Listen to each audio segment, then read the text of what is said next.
Welcome to Track 1, the big picture. You will be seeing targeted intrusion remediation, lessons from the front lines, presented by Jim Aldridge.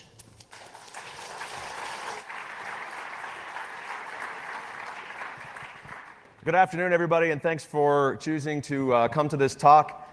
If you're like me, you probably you might Google some of the names of the presenters trying to figure out which talks you're going to go to. So #1 hit in Google for Jim Aldridge is actually this gentleman, the legendary Arkansas entertainer, singer, and musician. So if you came to see him, you're in the wrong spot. This talk's titled Targeted Intrusion Remediation, Lessons from the Front Lines. My name's Jim Aldridge. I'm a manager with Mandiant. I focus on incident response, both from an investigation perspective and helping our clients remediate intrusions. I primarily focus on targeted intrusions, both advanced persistent threat and state-sponsored adversaries, as well as the organized crime type groups that target financial institutions. Everything in this presentation is based on information in non-classified environments. I don't work in classified environments. I did want to point out, though, if any of you saw Sean Henry's keynote yesterday where he mentioned that he said that something like 90% of the attacks are quote-unquote below the waterline in the classified realm. I would want to add to that. I don't have any experience in the classified realm, but the nation-state-sponsored adversaries that are targeting, that he was probably referring to in that statement, are very much also targeting the corporate world. A lot of the investigations that I work on are these state-sponsored groups, and they're very much below the waterline, but not in the classified world. So don't just think this is a problem for the defense industrial base or for the government. This is very much a problem for private industry as well. So in this talk, I have three main areas that I want to cover. The first, I'd like to explain what do I mean by targeted persistent threat, and explain to you why I feel that we need a new approach to dealing with these threats from a remediation perspective. Second, I want to walk you through the targeted attack lifecycle. So there's 8 phases that, in my experience, are common to targeted attacks. I want to walk you through those. It's an instructional model. It's not intended to say that absolutely every attack is going to have these. And then in the third component, I want to talk about the approach that I've seen be successful, the approach that I've used with my clients to remediate these types of threats. My challenge to you as audience members in today's presentation is to think critically about the life cycle that I'm presenting in this process that I'm going to talk about, and think about what would your organization do if you were faced with a targeted intrusion and this happened to you. Think of 3 things that you want to take away from this presentation. Take a note and go back to your organization if you work internal for a company, or to take back to your clients if you are a security consultant or in the consulting field.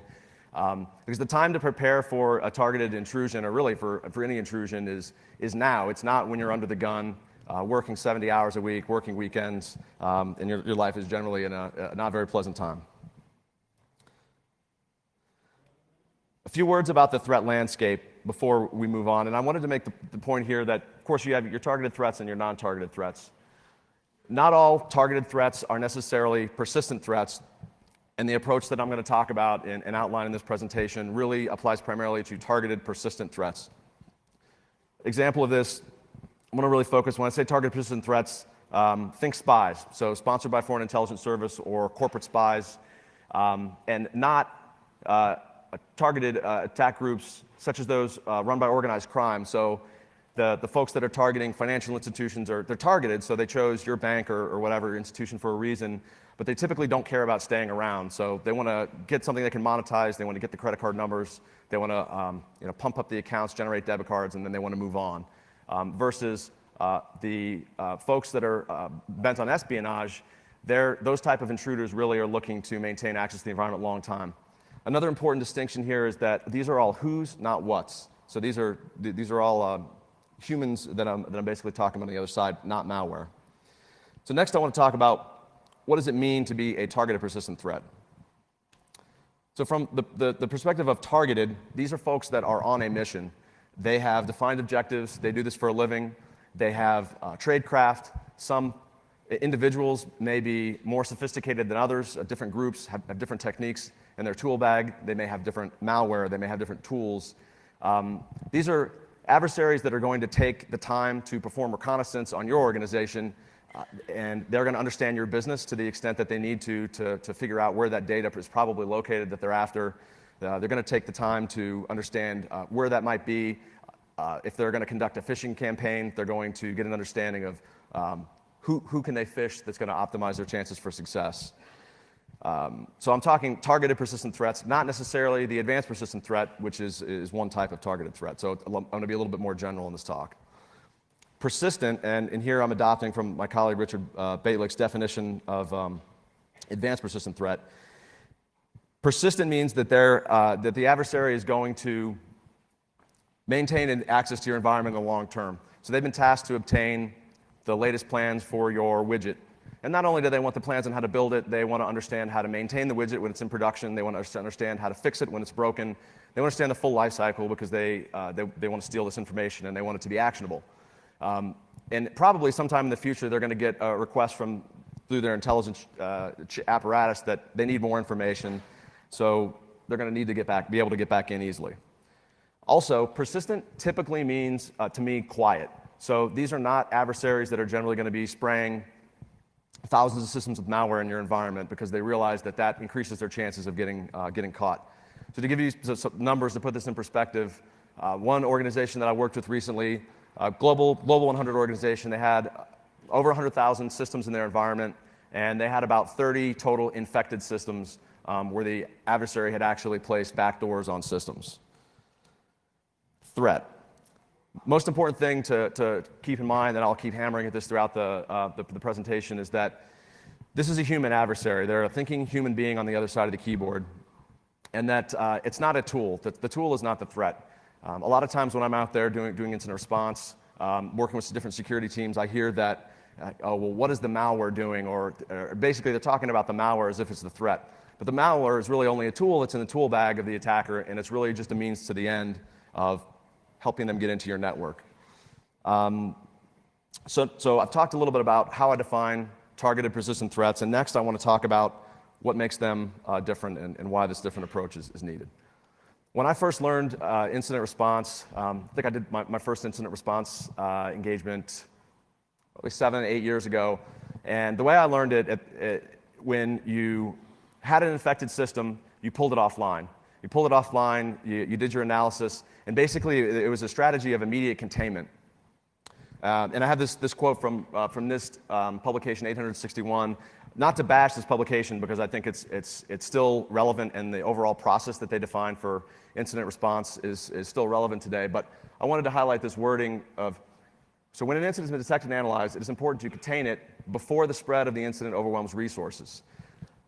Now, if you're an organization that's dealt with targeted threats before and you have a security intelligence team / security operations center, you've instrumented your environment, you know what's going on, you have good visibility, then when you see a compromised system pop up, by all means, kill it. But if you're an organization that has not dealt with this problem before, you don't have that instrumentation, and you have no idea generally what's going on in the dark corners of your network, at the point that you're thinking about containing something, in my experience, the spread of the quote-unquote incident has already surpassed your ability to deal with it. So executing this type of approach, and I've seen this out there, you pull the systems and it leads to this whack-a-mole situation where you're forever behind the attacker, you're finding a system, you're pulling it offline, he's got 10 other systems that he has backdoors on, and you can never get ahead of him and you're still exposed.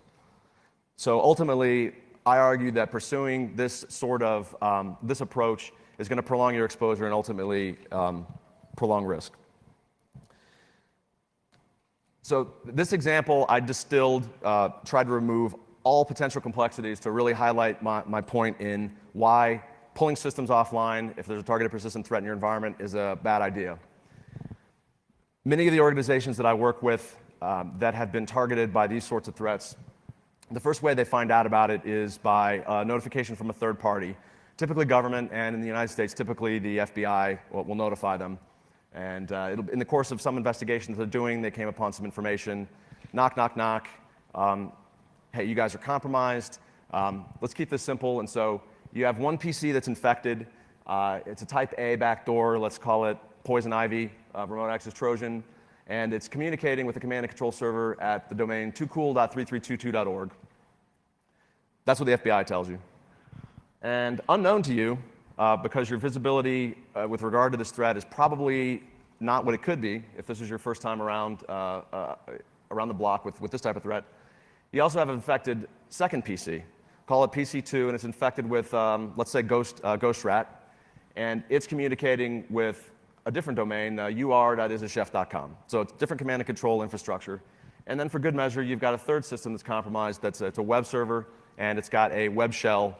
It's a last-ditch ace in the hole for the attacker to be able to get back in the environment. So these are all things we've seen in investigations in the last couple of months. So you clean system one. So you look for the poison ivy in your environment. You don't find it anywhere else. Great. Say you've even got some logs to look at, which I probably wouldn't bet on going into this, but you're able to look at DNS logs and say, all right, nobody's been resolving toocool.332.org. Cool, we're good. So we're going to clean PC1. At this point, you have to think about this as a game of chess. So you've telegraphed to the attacker now that you know about this compromised system. You know about the poison ivy backdoor. You know about toocool.332.org. And meanwhile, the attacker still has access to your environment because they have the Ghost Rat and they have the web shell. If the attacker's been in your environment for any length of time, it's likely, perhaps probable, that they've also moved on to laterally in your environment and gained domain administrator, enterprise admin, privileged access to your, at least to the Windows environment, which is where they typically start to operate just because that's what's widely deployed in the end user environments. And so if they're able to get back in, they're immediately able to use those passwords and move laterally. And so at this point, you've cleaned PC1, you're confident you don't have any more poison ivy in your environment, and mission accomplished. So we're good. Meanwhile, the attacker's still stealing data in your environment and working hard to do what they're going to do with that data to put you out of business potentially.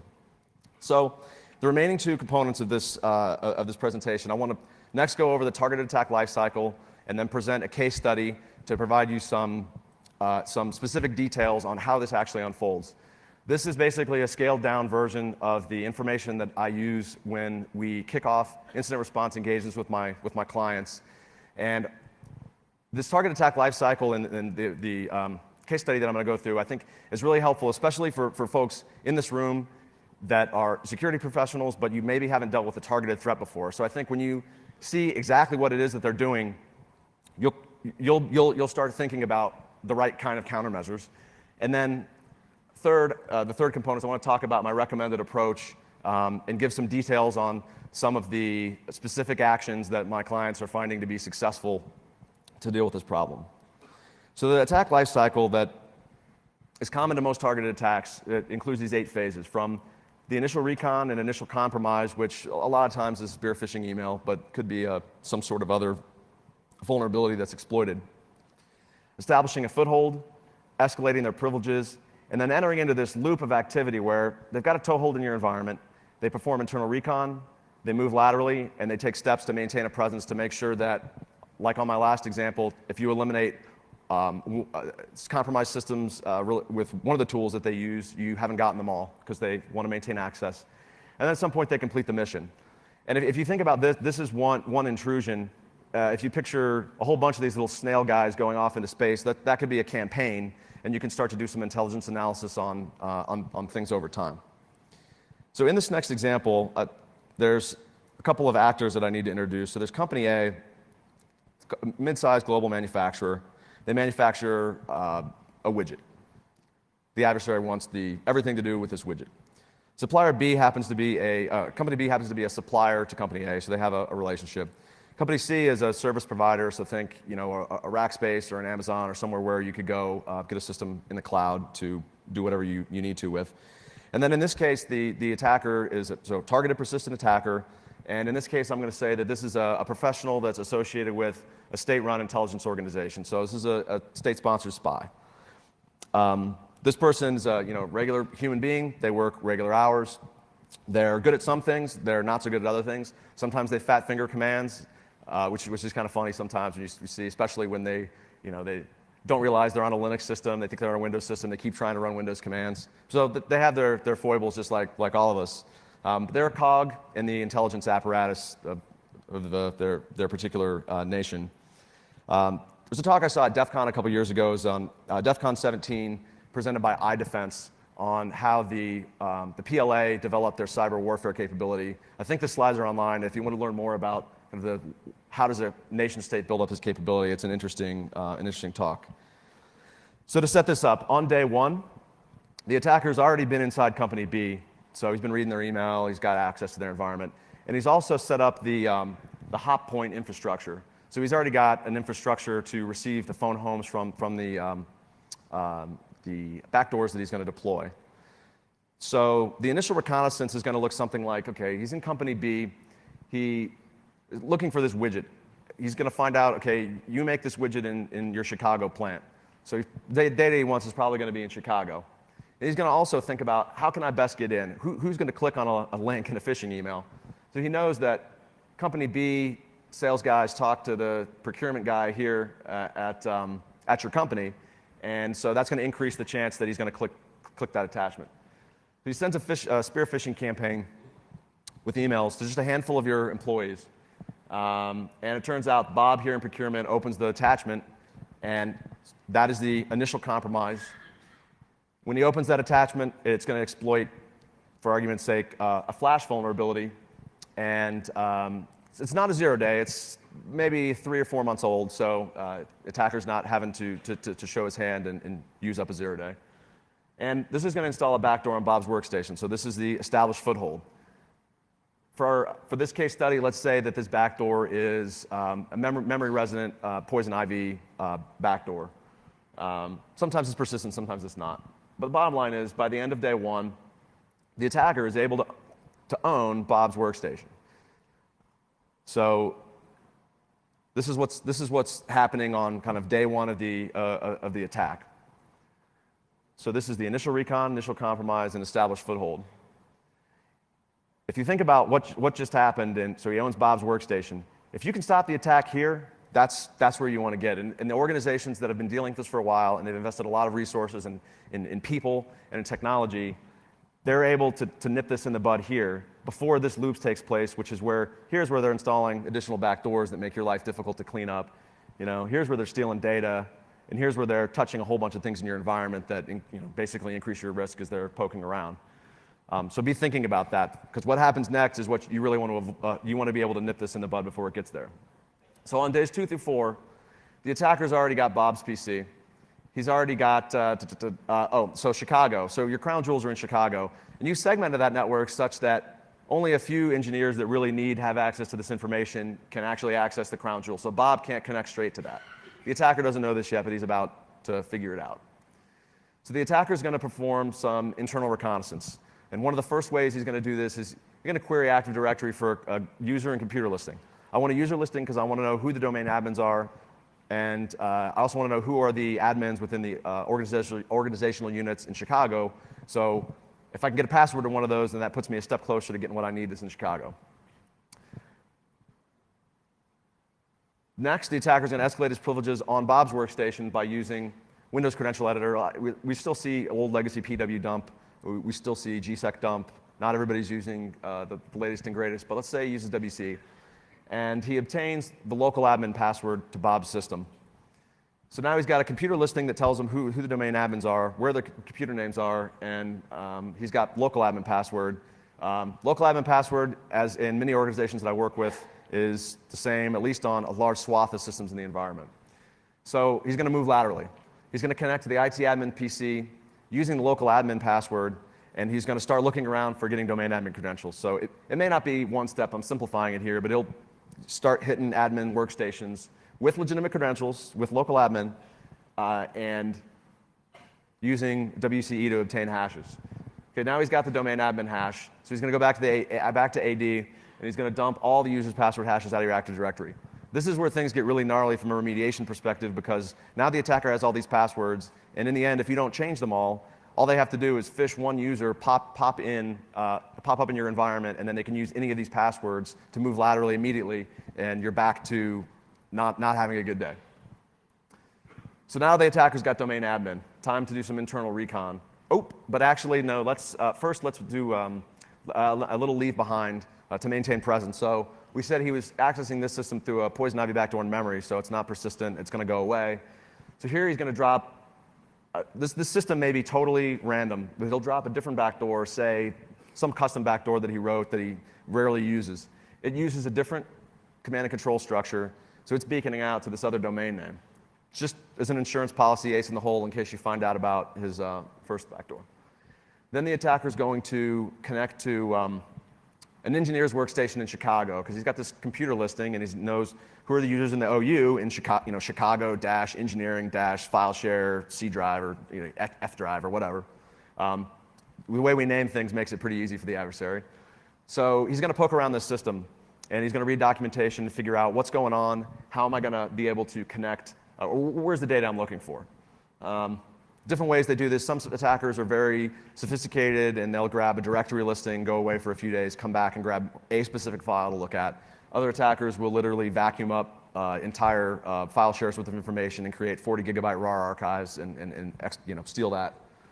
So he determines that Alice is one of the engineers on the core team. Alice has access to the crown jewels. He's going to connect to Alice's system using her password because he has it from AD. Then using her system, he's going to pivot through there, connect to the server, pull back the engineering data, and then encrypt it into RAR archives.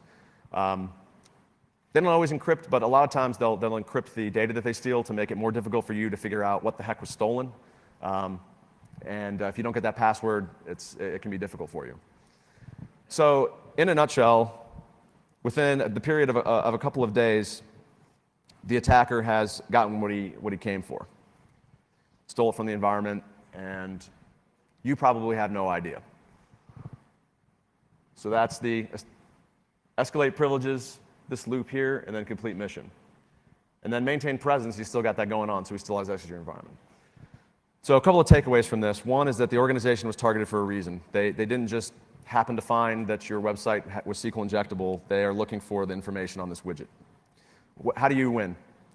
Make the attacker's job more difficult, and think about it from the perspective of you're inhibiting him. You're not going to be able to stop the attacker from getting a foothold, not realistically. So don't beat yourself up if you can't do that.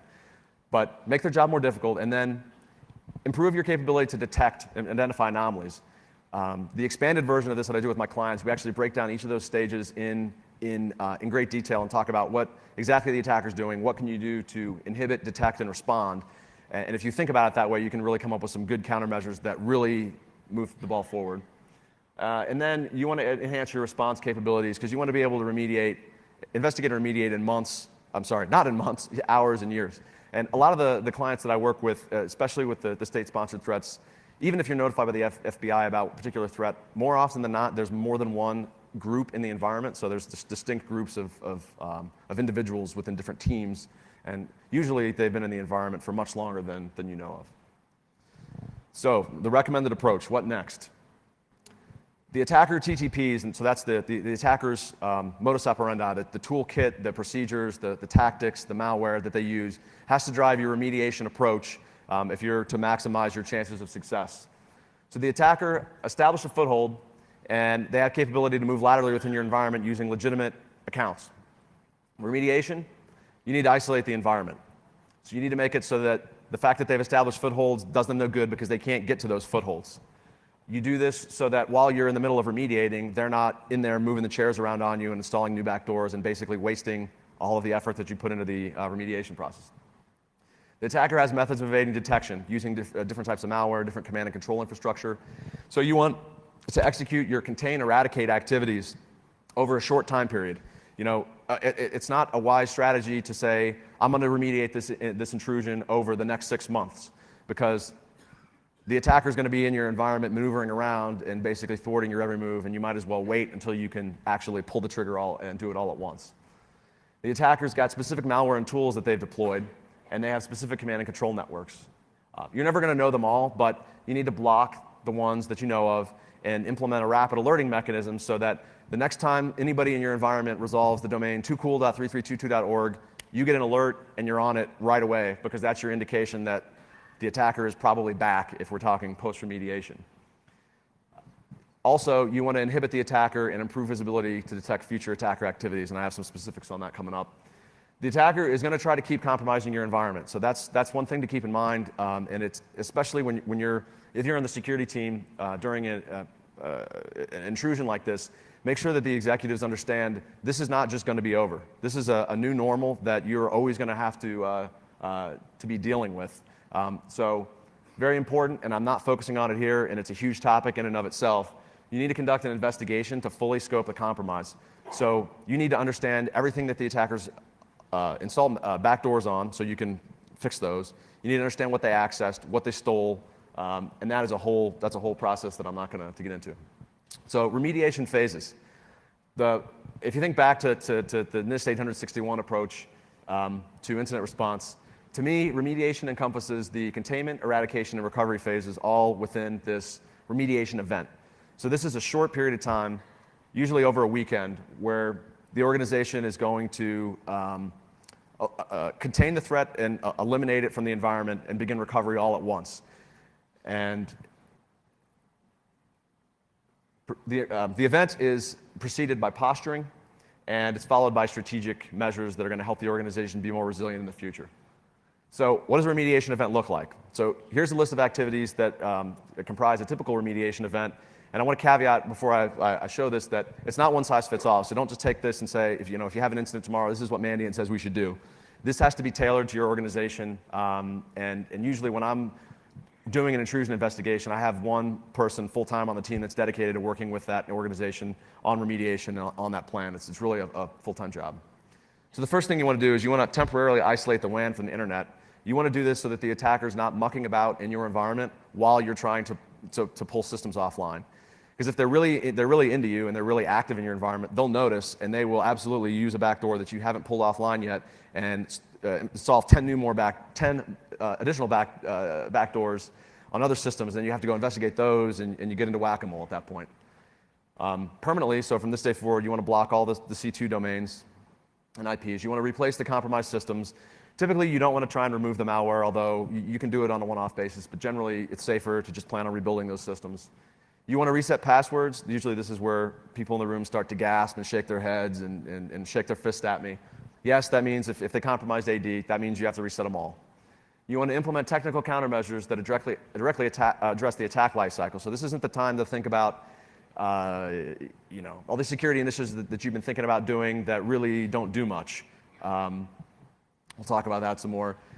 You want to validate that everything that you've done above has been implemented correctly. IT environments are complex, people make mistakes, and you don't want to get to the end of the remediation event and find out, oops, we forgot to pull these systems offline. And so what you'll see in basically this approach is a belt and suspenders approach that tries to minimize the risk of a piece of one of these components failing. So if you do miss a system, you're going to have blocked the known domains in the C2 infrastructure, so you should be able to figure that out quickly. And then you want to reconnect the internet. So typically, most organizations I work with start this Friday night and they end usually by Sunday morning. So remediation, we talked about posturing a little bit, and I'll have more details on this later. And then the strategic initiatives are really not tactically necessary for remediation, but this is what's going to really show that you've learned something as an organization from this pain that you've been through and do better next time, because that's really all you can hope for, because there will be a next time. A couple of caveats on this approach, because I know some of you are probably thinking this, and I get this almost every client that I work with, is how can you stand up there and say we have to let the attacker stay active in our environment while we do nothing? I've had people disagree with me so vehemently to the point that their face turned red and they pounded their fist on the table. It's my personal, professional opinion, you cannot do this. Here's why. And there are some situations where it's appropriate to take action. But what you have to think about is, think about the worst case scenario. So let's contain right now. Let's pull those systems offline. The attacker may completely change their TCPs. And if the impact of the intruder's activities is severe enough, that may be reasonable for you. And I have two examples on the next slide to show that. But is that worth it to you? And realize that that may set your investigation back. You may have to basically start from scratch because now the attacker's doing something different that you don't know about. And also, consider whether the attacker cares about persistence. So, for example, if if you're a bank and you know they're in your system stealing your money right now, just cut them off. There's that type of attacker is not typically wanting to stick around. So 2 caveats. So the financial breach. Generally, when I respond to that sort of event, then yes, you want to implement immediate containment. Find out what backdoors they're using, what command and control infrastructure, and start fighting them immediately to limit the spread, limit the impact of their activities. And then the second example I have is a little bit different, where say that your business, say that you make the widget in Chicago, and that's all you guys make. You're a supplier in the aerospace and defense industry or something like that, and you make this one little widget that they use, and it's if you lose that and somebody else starts making it, then you're out of luck. So in that case, I would probably say, you know what, it's reasonable to contain that, but try to just partially contain it. Try to pull that system offline, enclave it, or something, and try to minimize the disruption to the attacker until you can fully scope it. Prioritizing initiatives. This is an important theme because I think if I were to ask a question, how do we best limit the attacker from moving laterally? All of you would probably raise your hands because we're mostly security professionals and this is what we do and we're all super opinionated. So prioritizing initiatives when you have limited time, limited resources. If you picture this, your company's been notified by the FBI, you're working long days, you're working nights, you're working weekends, and you're stressed out, and you're trying to investigate this compromise, you're short-staffed, and then you have to figure out all those. So hey, you have to be able to prepare that remediation event within the span of, say, a month average, month to 6 weeks. This is not the time to be having a 45-minute conversation on, do I want to have NTLM v2 authentication required in Windows, or do I want to fall back to v1, or things that are really not super relevant to exactly what the attackers are doing in their TTPs. So I use this as a conversation piece to work with clients to explain to them the relative value of different recommendations. And so you've got your attack lifecycle across the top. You've got your capabilities of inhibit, detect, and respond down the side here. And then across the bottom, you've got your constraints. And this is one of the reasons why I say it's not one size fits all. Something that, and I have some more specific examples in my white paper that, associated with this talk, but if you don't have great threat intelligence and you have poor visibility, then you're going to react differently than if you've got a 24/7 SOC and you've got some former military folks that are maybe very experienced in dealing with this threat. And I'm also not saying you want to check the box on every one of these. Trying to detect the initial compromise or complete mission. If I had a solution for that, I'd be a billionaire and I probably wouldn't be standing here. So it's not always worth it, but this is the way you should think about it to get the most bang for your buck from scarce resources. So next I'm going to go into a couple of really specific recommendations that typically form the core parts of the posturing. I already talked about the remediation event. I want to talk about posturing. So this is the phase where you have an investigation going on, because incident response is really investigation plus remediation. It's not one or the other. So you've got your investigation going on, and while that's going on, you need to be ready to pull the plug on on the attacker over the span of a weekend in about a month. So everything you're focused on is geared towards that. So plan the remediation work stream. So you want to assign and empower a remediation lead. This is going to be the person that's going to marshal everybody together, define work streams, keep everybody moving, and it's really a full-time job. You want to brief senior management, and you want them to buy into this whole effort because it's going to require reprioritizing some initiatives. If you've got things on people's plates that are less important than resolving this incident and the remediation, then some choices are going to have to be made. You want to create a project plan that basically works backwards from the remediation event, that kind of as I outlined it in those 9 or 10 steps. And you want to blow out the detailed plans and start turning it into a project where you have people figuring out how they're going to do the password reset, for example. You want to assign accountability deadlines, and you may have to reprioritize initiatives. Second key thing after you've kicked off your remediation effort, you want to enhance logging and monitoring, because if you haven't dealt with a targeted attack before, average organization, you're probably not doing everything you could in terms of logging and monitoring. And so your first concern is, even prior to remediation, there are certain things you need to do to facilitate the investigation team's efforts so that they can figure out what the heck happened, to find the back doors, and understand what was lost. Some high priority logs. Some of you, when I show these, you're going to shake your head and think, well, I thought everybody had that. No, they don't. I'm here to tell you. DHCP logs. If your investigation team comes to you and says, hey, we have this there was an event that we're following up on, there was some backdoor traffic that we saw last week, this was the IP address. If it was a DHCP leased address, you absolutely need to be able to resolve that to a host name, and you need to be able to do it within some reasonable amount of time, i.e. not weeks. DNS queries.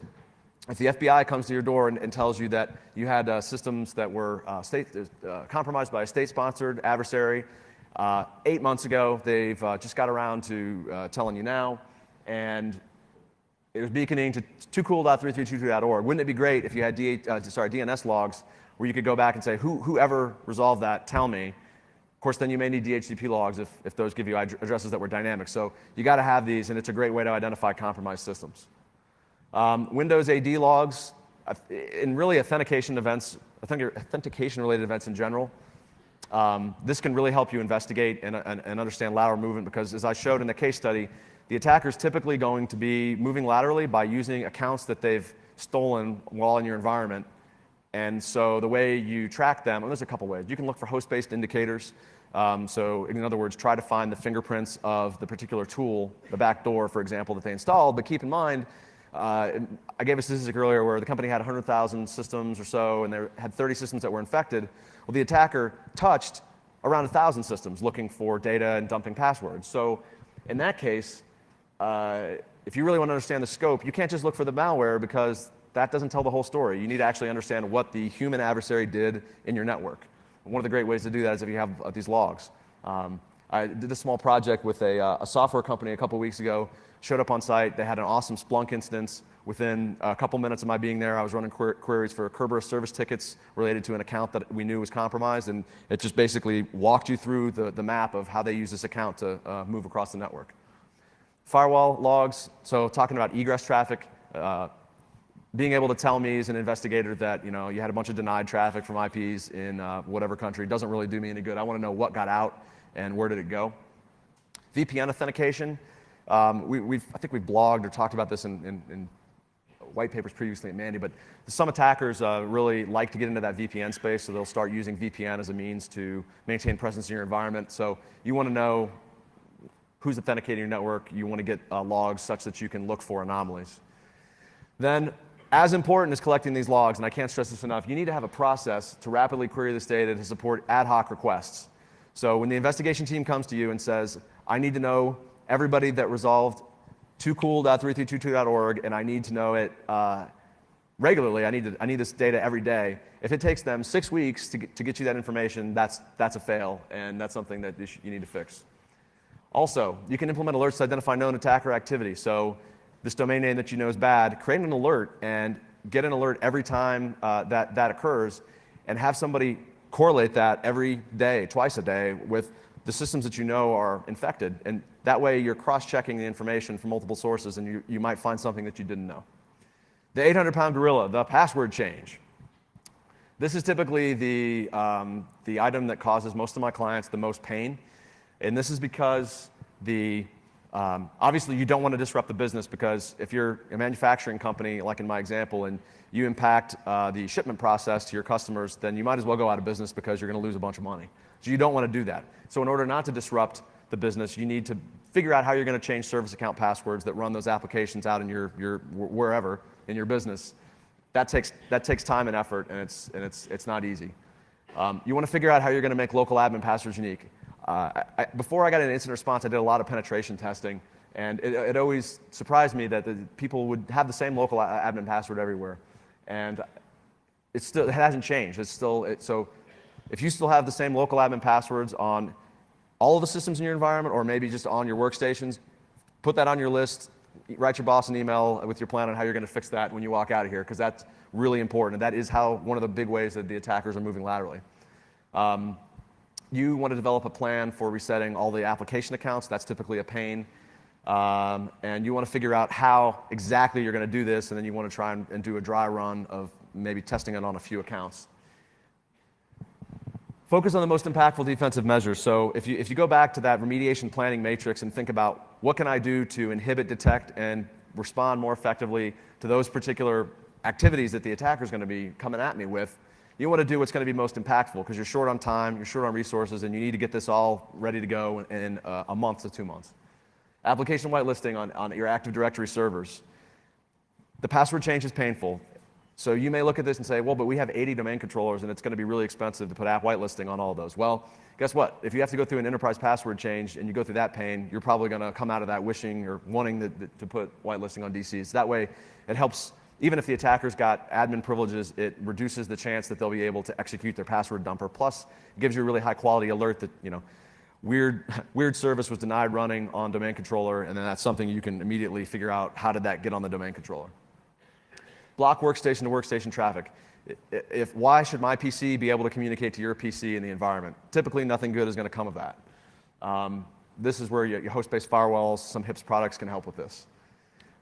With appropriate whitelists for help desk and your management tools. Two-factor authentication for remote access. If you don't have two-factor authentication for remote access, put that on your top 3 list. You need to get that fixed. If a targeted attacker gets into your environment and they get usernames and passwords, they're going to be able to access your environment remotely. They won't even need to deploy backdoors because you've already given them a backdoor by not requiring two-factor. Even if you think you have two-factor, go back and actually put eyeballs on all the accounts on that list and make sure there's not exceptions, because I've seen that before where everybody thinks everybody has two-factor authentication except for there's those 10 accounts that don't have it because, well, those are the 10 that the attacker is going to gravitate towards. You want to patch third-party applications such as Java, Flash, the Office products. These constitute the attack surface for this type of attack. So it's the perimeter is a lot less relevant. It's really this perimeter, which is what's going to get exploited when a user receives an email or goes to a website, as well as browsers. That's going to help them.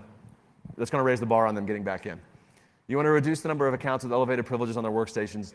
I throw this out there as a posturing item. Very few companies that I work with are able to make much headway on this because it typically takes a lot of work and is usually a year, 2-year initiative, take away local admin. But if your users don't have local admin, it really limits the impact of that initial compromised established foothold because it limits what the attacker can do in terms of escalating privileges.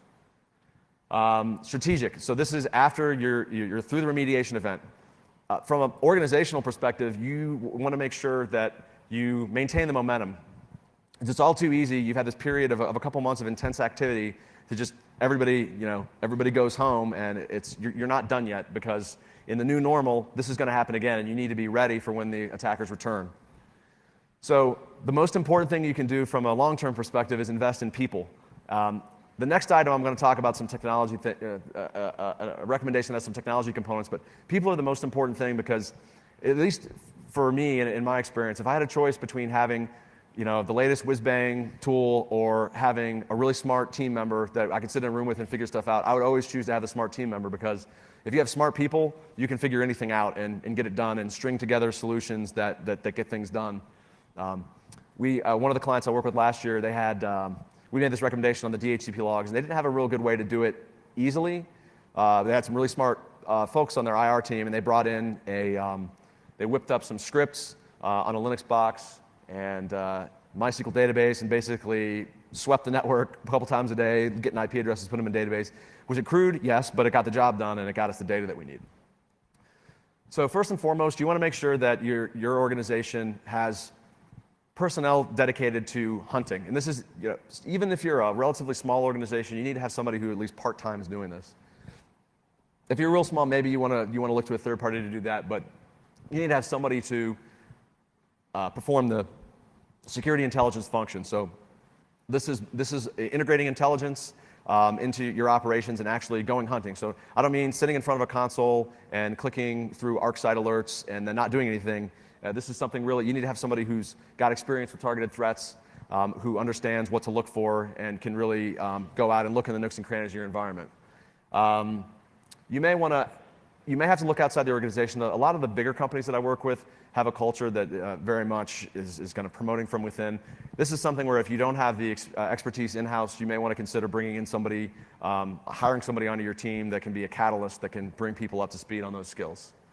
Then you don't want this team to just kind of be a lame duck team that clicks buttons and generates reports. You really want them to have the buy-in from the business that they need in order to be successful. So you need to get executive buy-in. Make sure that when they generate an alert or when they say, hey, we need to pull this system offline because it's infected and we don't want the attacker to spread, you need the buy-in so that somebody has a hammer that they can drop and just make that happen.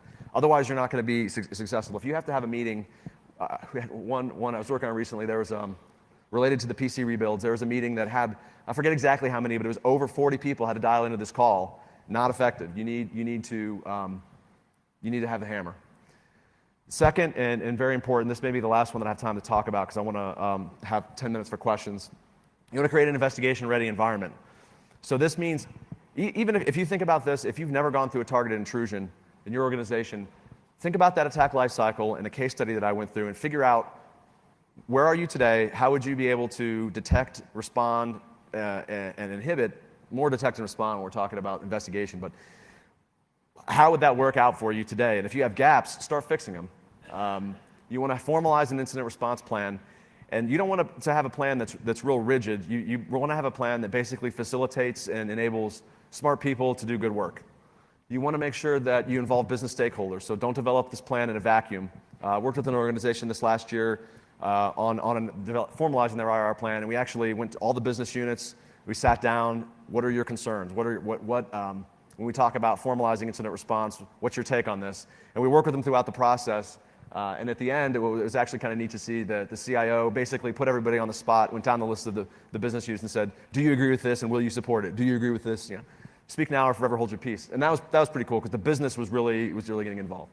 You want to define playbooks for the common response scenarios. So for example, you see a system beaconing to a known malicious domain, you think it's targeted, what do you do? Figure out what that looks like, and that'll help you determine if you have the right tools and processes in place. Then you want to define meaningful outcome-based metrics. So it doesn't do you much good to say we had the firewall denied 8,642 events today.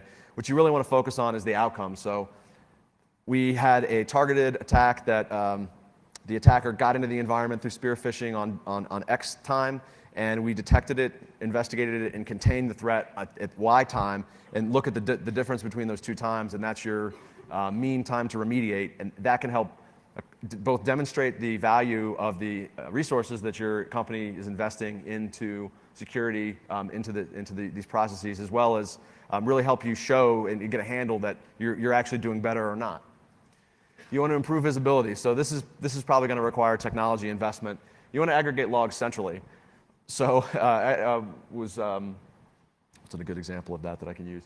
It's not good enough to have the information logged on systems across the environment if you can't query it and say, hey, I want to see all the Kerberos service tickets related to the John Doe account between this date and this date to see what systems were accessed.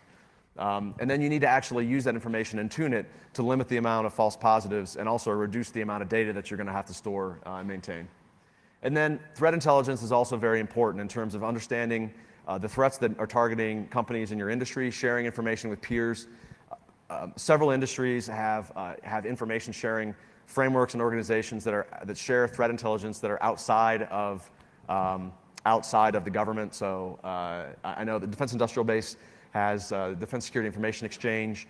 The financial industry, I forget the name of that one, and the pharma industry has one as well.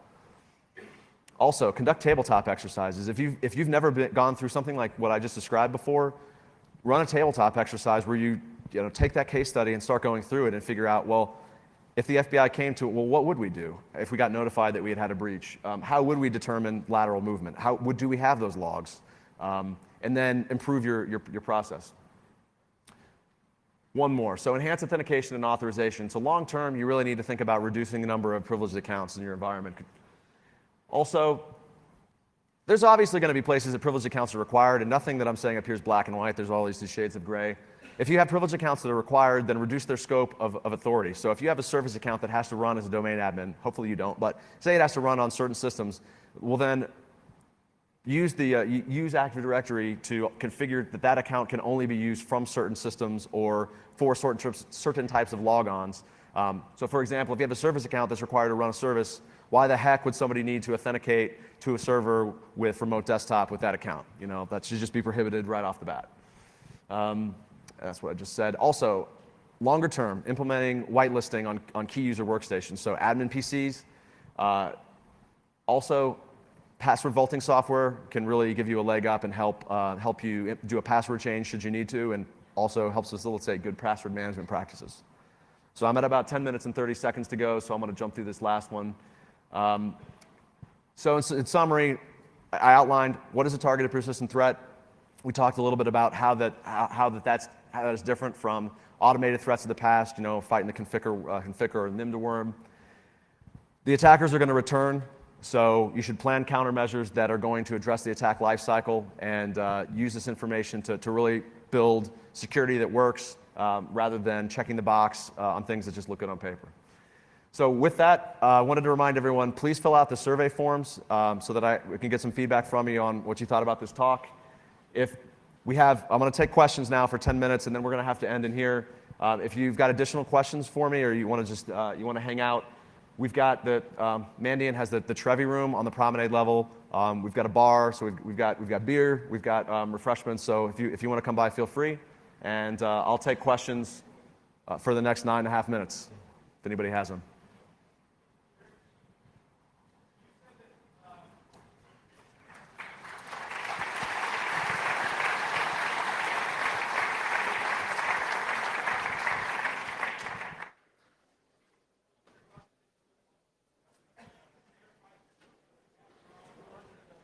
Yes. So the question was, I want enterprises to have hunters. Are there enough hunters to go around? No, there's not. It's tough to find people. I mean, we're looking for people too, within my company, and we do a lot of hunting on a daily basis, and it's a particular mix of skills that you need, skills and backgrounds, but it's something that I think that people from all walks of life within the IT and security fields can get into. Because I think everybody in this room probably has some foundational knowledge that's relevant. It's just getting an understanding of the specific techniques and understanding more about investigative tools and having a multidisciplinary approach to your team with somebody who knows how to hunt. So not enough to go around. Any additional questions? Does anybody know if we have a microphone that we could share around? I guess not. Sure.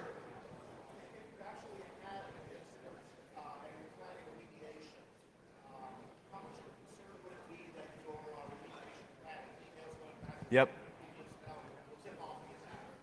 So the question was, how much of a concern would it be as you're planning a remediation and the attacker's in your environment with the attacker getting wind of the plan as it goes back and forth via email?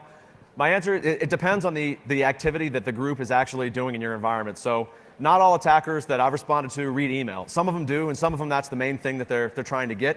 If they're not in your email, I would say it's maybe a lower risk, but I would advise you to encrypt your emails or use an out-of-band communication mechanism if you're really concerned. I've had clients that actually stood up, basically subscribed to I don't know what you call it, basically a third-party site that it was a hosted SharePoint with hosted email with encryption, and we used completely out-of-band communications for that. So it's something to think about. It depends on the attacker, but I would encrypt stuff.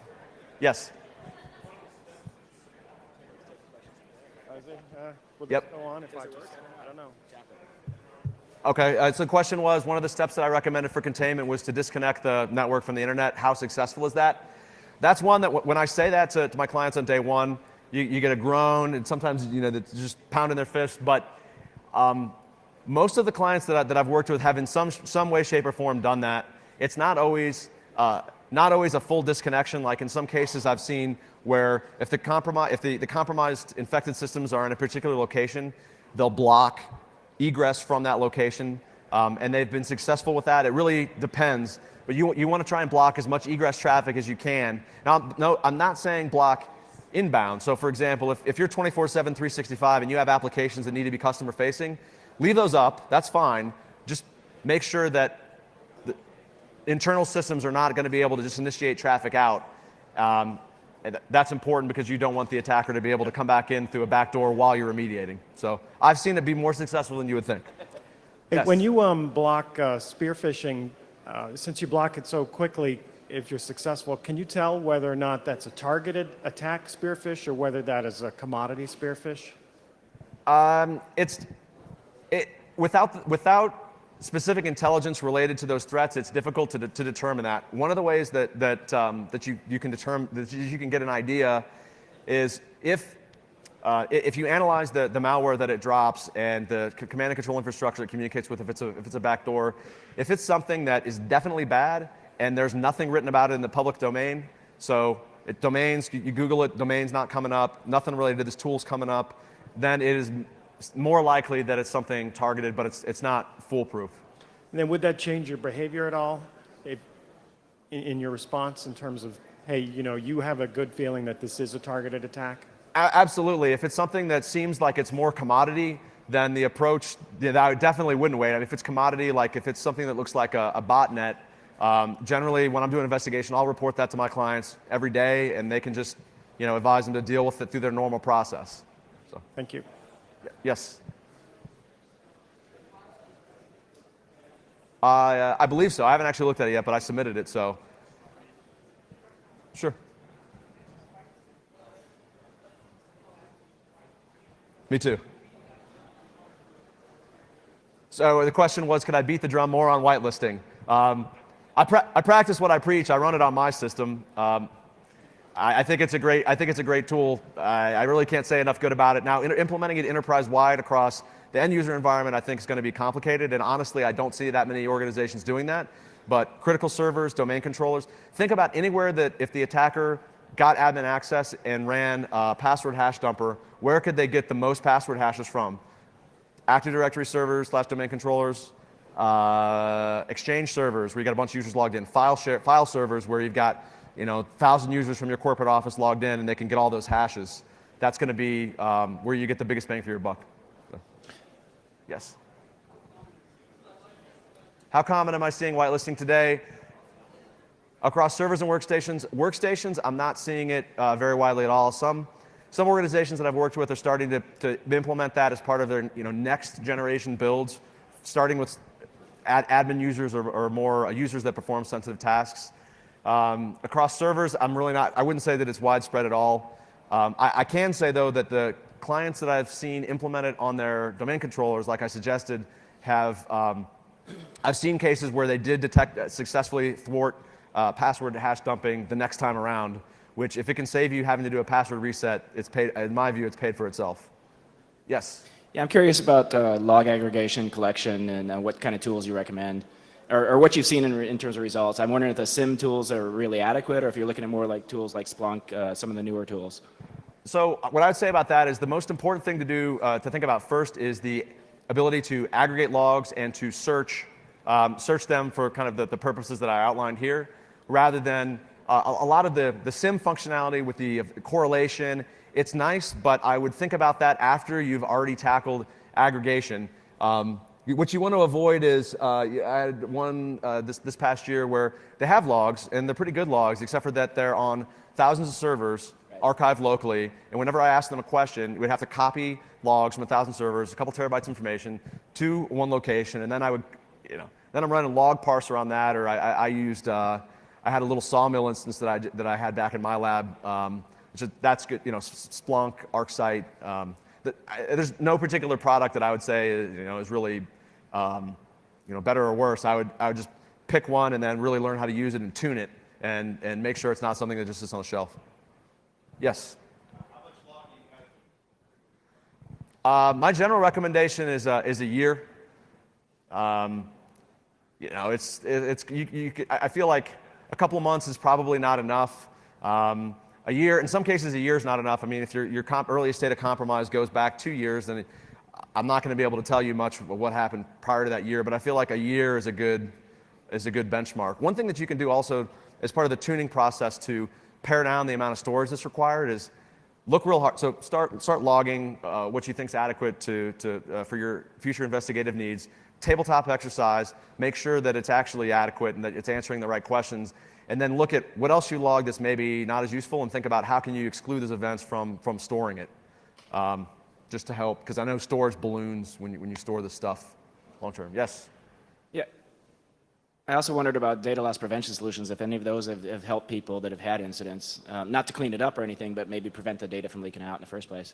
Right. I don't really believe in DLP. My experience has been with this type of attack, it's not going to really help you at all. In certain circumstances where you're looking for a certain structure of data, like credit card numbers going out in plain text or being stored to a thumb drive or something, then I could see it being helpful in detecting those. But I feel like, whenever I see that those types of solutions talked about, I can always figure out a way around it. So to me, it's not.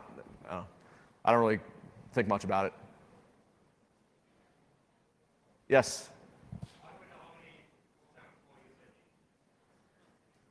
I would say it depends on the size of your organization, the type of threats that you face, and I guess overall expertise that you have in the environment. It's hard to say. I think most larger organizations tend to have somewhere around 8 to 12 people dedicated to this kind of hunting function, like global 100 type organizations. If you're a mid-sized or smaller organization, I think you could get away with one person. One person, maybe two people. Really just something that you have to work out. I don't really have a great answer. All right, I'm going to take one more question, then I'm getting the hook here. Yes.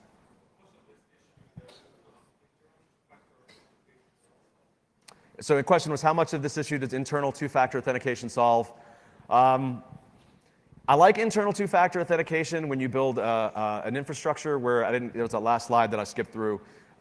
You segment the network, and you've got your really most critical. No kidding, we're going to lose the business if we lose this data. Segment that. Require users, if possible, to use virtual desktop interface to get access to that. Require admins to go through a jump server, and then only allow connections from the VDI or from the jump server, and then require two-factor to that jump server. But at the same time, I know from experience that if the attacker gets the hash, that a lot of times, even if you're using a two-factor solution, that with that hash, you can still pass the hash. So it's not as wonderful of a solution as I would hope. But I do think it raises the bar in conjunction with other architecture components. Okay, I'm sorry, folks. I'm out of time. If anybody has any additional questions or wants to hang out, please come to Trevi.